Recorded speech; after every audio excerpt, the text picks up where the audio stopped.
Hi everyone, for my policy and advocacy exploration assignment, I decided to focus on cameras in special education classrooms. The reason that I picked this policy/procedure was because of my career background in ABA. I have experience going to both a clinical and a home setting, but also a school setting. Sometimes the kids that I work with, I do go with them to their school, which is typically in a special education classroom. Because of that, I'm able to see first person the way that their teacher interacts with them, but also other students. And as someone who works in ABA, you are a mandated reporter. So whenever I would see something, I would say something. And it was very surprising the way that some of the staff treats these kids that are in special education and can't advocate for themselves.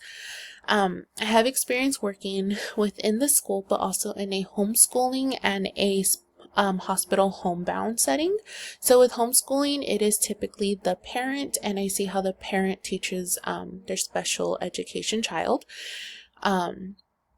In a hospital homebound setting, this is typically when one of the kids that I work with has an illness that keeps them from being able to go to a typical school setting. Because of that, they typically send a teacher, and you would expect that for a special education student, they would send a special education teacher, but that is not always the case, which is very baffling to me. Another reason why I picked this topic was that since becoming a mom and having my little girl and having the experience that I have from working in ABA and within the school system, I find it very baffling the way that some of these students are taken care of, the way that they are treated, especially when they are special education. And because of that, and being a mom, it tugs at your heartstrings, and I don't think I see myself sending my daughter to a school until she is able to fully talk and advocate for herself because of the things that I have seen. The policy is bringing cameras to special education classrooms. This policy would not only protect the children in special education classes who may not be able to advocate for themselves, but also protect the school and teachers.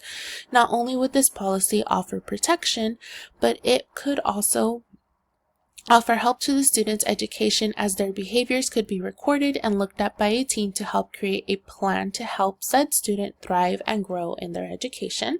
The reason I say that this would also protect the school and the teachers is because sometimes children who are in a special education classroom have other things going on, which leads to them having behaviors and hurting not only themselves but others, and this could be unintentionally.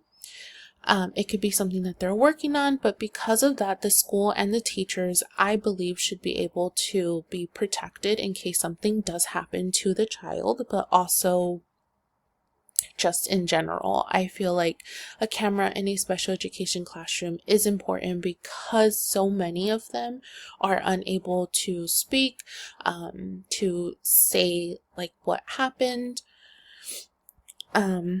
And again, this could also be looked at by a team. By this, I mean if they have an IEP, or if they do have an ABA team, they're able to get a baseline of their behaviors and the way that they interact with others and in a classroom setting, which could benefit them. The history and change. Cameras in schools were not really seen until the 1999 Columbine High School massacre. Cameras then became wanted, but it was for student safety and security reasons, not for educational purposes until later on. However, before that, both the acts of FERPA and IDEA were created in 1974, and this one was first known as EHA in 1975. Then it was renamed in the 1990s.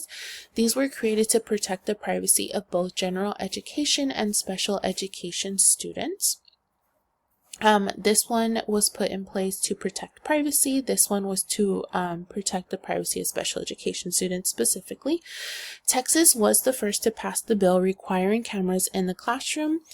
This is their Senate Bill 507, which I believe was passed in 2017. Other states then started to follow Texas in making the change, and this would be most recently Louisiana. My plan and audience is to bring attention to the state, but first you have to start within your local community by attending school board meetings, starting a club such as Facebook, which is a very good place personally, I believe, to start different clubs and to advocate for those that cannot spread awareness by talking about my own personal experience with things that I have seen working in the field that I worked with but also inviting others to tell their stories, such as parents or kids now who have grown up and are adults who had special needs and have special needs. My audience is anyone and everyone, especially those that work with children with special needs and or have their own. For my call to action, I made a pamphlet. I named it Insured Protected Education. Do cameras really make a difference? I mentioned that having cameras in a classroom, especially special education classrooms, it allows for all students to be protected, especially those who are unable to advocate for themselves. I then mention the laws that are currently in place, and I talk about how Texas and Louisiana already have laws with camera usage, and other states do not have laws supporting it, but also don't have laws against it. I then again mention the 2 acts that are already in place at a federal level. I mention why this is important. This is important because many times students in special education are unable to advocate for themselves due to age, being nonverbal, or being at a different intellectual level from their age. By that I mean the student might be 16, but they're mentally at a younger age, so they're not able to communicate as well as a 16-year-old typically would. When this happens, parents are unaware of what goes on in their child's day since they're not able to communicate with them at the end of the day. And this could bring into question their safety. By having cameras, both parents and faculty can ensure that the student is treated respectfully and receives the education they both need and deserve. Why you should join this cause? Every child deserves to be treated respectfully. Every child deserves to be given the opportunity to receive the best education.